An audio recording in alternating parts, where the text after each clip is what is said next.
But our Quran had never been falsified or corrupted like yours. Lol. First of all, I never told you what my religion was or if I even have one, but you actually guessed right. Second, you have no evidence for that other than what the Quran says, but I doubt you can provide evidence of the Quran being true. After all, the Quran is a complete fabrication. Third, if you want to believe in the Quran, you are going to have to believe it is the first and only revelation, otherwise there is a huge gaping hole in the logic behind your belief system. If you even believed in God, I would want to tell you why it is more than just a guess. I'm glad you asked about the Quran, at least you want to know even though you are currently too confused to make the right choice. The proof was revealed in front of your eyes. Everything mentioned by the Quran is enough for me and every Muslim because we know what it is, where it came from and truth in it. Do not simply say that the Quran is simply a fabrication when you have only read few pages from it. The revelation in Quran was delivered by Gabriel to Prophet Muhammad 1400 years before the telescope or space shuttle was created, yet it reveals knowledge beyond human understanding. Not a year, 2 years or 3 years ahead, but 1400 years ahead. I believe in God, but I don't believe in Allah. In what way am I confused? I will reiterate my question. Do you believe that the Quran is the first and only revelation that your deity has provided? Saying that the Quran is true because it's the Quran or because it says so is circular reasoning, and you aren't going to convince any non-believers with that kind of logic. I have read more than a few pages, but I will admit that it was a long time ago that I read it. Are you trying to argue that the Quran presents an accurate view of cosmology? Didn't your prophet teach that the sun sets in a pool of muddy water? Everything I have seen indicates that the Quran taught a geocentric worldview. 1. By heaven furnished with paths. Surat Ad-Dariyat 7. It reveals orbits, paths that exist in space which guiding planets' movements. 2. And the sun runs to its resting place. That is the decree of the Almighty, the All-Knowing. Surah Yasin 38. The sun will eventually expire. 3. Until he reached the rising of the sun and found it rising on a people to whom we had not given any shelter from it. Surat Al-Kahf 90. The ozone layer at the poles as the sun rises. If anything, those quotes are indicative of a geocentric worldview. Of course, without having the passages in context, it is hard to see the full meaning. Can you provide a link?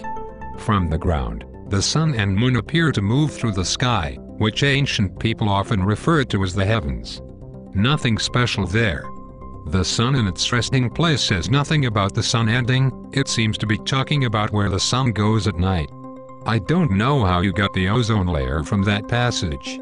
Explain your logic. 4. Satan said, I will lead them astray and fill them with false hopes.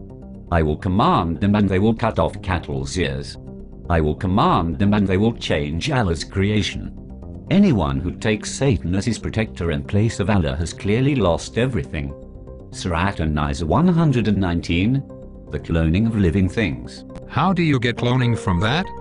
That passage is clearly referring to structural changes brought on by mutilation, not duplicating a living organism. But again, having things in context would help. 5. We sent Noah to his people and he remained among them for 50 short of 1,000 years. Yet the flood engulfed them while they were wrongdoers. Surat Al-Ankabut 14. Scientific facts in the story of the flood of Noah. Now I do believe in the flood, and there is a good deal of scientific and historical data to corroborate that. But you have to keep in mind that the only reason the flood is in the Quran is because your founder ripped the story from the Bible, which was around first. Do they not see the birds suspended in midair up in the sky? Nothing holds them there except Allah. There are certainly signs in that for people who believe. Surat An-Nahl 79. Aerodynamic forces and the flight programmed in birds. How does that reflect a modern understanding of aerodynamics? That passage totally dodges any scientific explanation and invokes divine agency. Listen, I definitely agree with you on basic intelligent design, but birds fly because they have wings, not because Allah floats them. Similarly, we walk and swim because of the design of our bodies, not because Allah is pushing us along. Well, I felt sorry for you because you could not found same miracles or scientific facts from your books. Maybe it is really got corrupted. Prophet Muhammad was sent to actually set things right again. If you resist, then it is your own loss. Muhammad has nothing to lose. By believing that Jesus is the first and last is the most confusing concept you have ever met. There are actually no logical explanation for that, even if you refer to the Vatican themselves. We don't do that in Islam. Muhammad didn't mention that he was the only prophet, instead he recognized all the previous prophets before him. There are 124,000 prophets since Prophet Adam. So which is more logic? If you believe in Jesus, then why don't you read what he said rather than what another who came after said about him? Jesus has nothing to do with Muhammad. The last chapter in the Bible says, "For I testify unto every man that heareth the words of the prophecy of this book, if any man shall add unto these things, God shall add unto him the plagues that are written in this book.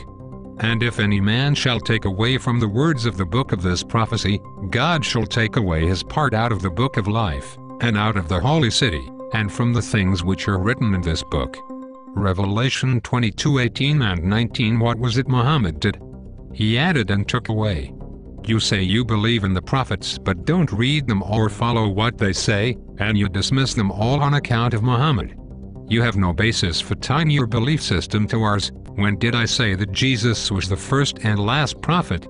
Nobody actually thinks that. The Vatican is irrelevant in any case.